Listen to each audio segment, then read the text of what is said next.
Astrology simplified by Chaure में आपका स्वागत है। आज हम बात कर रहे हैं कि ज्योतिष के अनुसार घर खरीदने के जो योग है उसको किस तरह से देखा जाता है। जब भी आप अपनी कुंडली का अध्ययन करें तो आपको क्या देखना है कि कुंडली का जो चौथा भाव है घरों की स्थिति और दशा अंतर्दशाओं पे निर्भर करता है। चौथा भाव जो है कुंडली का, ये भाव जो होता है भूमि, भवन और सुख सुविधाओं का प्रतिनिधित्व करता है। शुभ ग्रह यदि कुंडली के चौथे भाव में जो शुभ ग्रह जैसे गुरु, शुक्र, बुध स्थित हो तो और उन पर शुभ ग्रहों की दृष्टि हो तो घर खरीदने की संभावनाएं बढ़ जाती है। अगर वहाँ पे मंगल के ग्रह के बारे में हम बात करें तो ये मंगल को भूमि का कारक ग्रह माना जाता है। यदि कुंडली में मंगल बलवान और शुभ स्थिति में है तो घर खरीदने के योग बनते हैं। दशा अंतर्दशा के बारे में बात करें तो जब कुंडली में चतुर्थ भाव, एकादश भाव जो लाभ भाव कहलाता है और सप्तम भाव जो विवाह का भाव है से संबंधित ग्रहों की जब शुभ दशा या गोचर में घरों की स्थिति को आकलन करते हुए अगर अनुकूल है तो घर खरीदने का जो है संभावनाएं बढ़ जाती है। अन्य जो कारक है उसको देखना है तो उसमें आपको देखना पड़ेगा लग्न भाव को देखें। ये जो लग्न है ये व्यक्ति के विवेक का प्रतिनिधित्व करता है। द्वितीय भाव जो है ये धन का भाव है और नवम भाव ये भाग्य का भाव है, एकादश भाव या आय का भाव है। तो जब भी हम इन सब भावों का अध्ययन करेंगे तो हमें उसका इससे अब पता लगेगा कि हमारे को घर कब खरीद पाएंगे।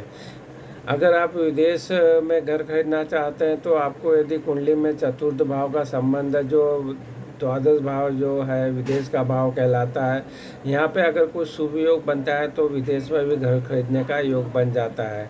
अब आपको क्या करना है, ये समुचित जानकारी देने का प्रयास किया तो आप उपायों के बारे में बात कर लेते हैं।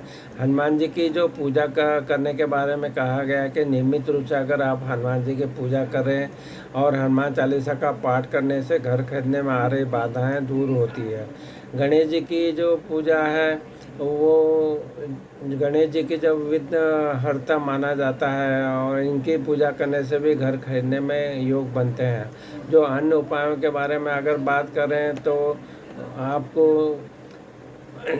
जो सरल से उपाय में तो हनुमान जी के और गणेश जी के अगर आप पूजा अर्चना करते हैं तो आपको जो भी परेशानियां हैं वो दूर होती हैं और आपका जो कार्य मकान खरीदने का वो सरल होते चला जाता है और आपको कुछ न कुछ उसका लाभ प्राप्त होता है। तो हम निष्कर्ष यह निकलता है कि जब भी आपको घर खरीदना है तो कुंडली में जो भी बातें हमने बताई है उनका जो कोई ज्योतिषी विशेषज्ञ से अपनी कुंडली के जन्मकालीन कुंडली को ज़रूर दिखाइए और वहाँ पे जो बातें बताई गई है वो उनका अध्ययन करके आपको ज़रूर मार्गदर्शन दे सकता है कि आपका घर खरीदने के योग कब बन रहे हैं। वो आपकी जो कुंडली में घरों को देखेगा, चतुर्थ भाव का अध्ययन करेंगे और जैसा बताया है उन सब भावों का अध्ययन करते हुए दशाएं, अंतर्दशाएं और गोचर इन सब का आकलन होने से आपकी जन्मकालीन कुंडली के अनुसार ज़रूर बताया जा सकता है कि आपका घर खरीदने का योग कब बन रहा है।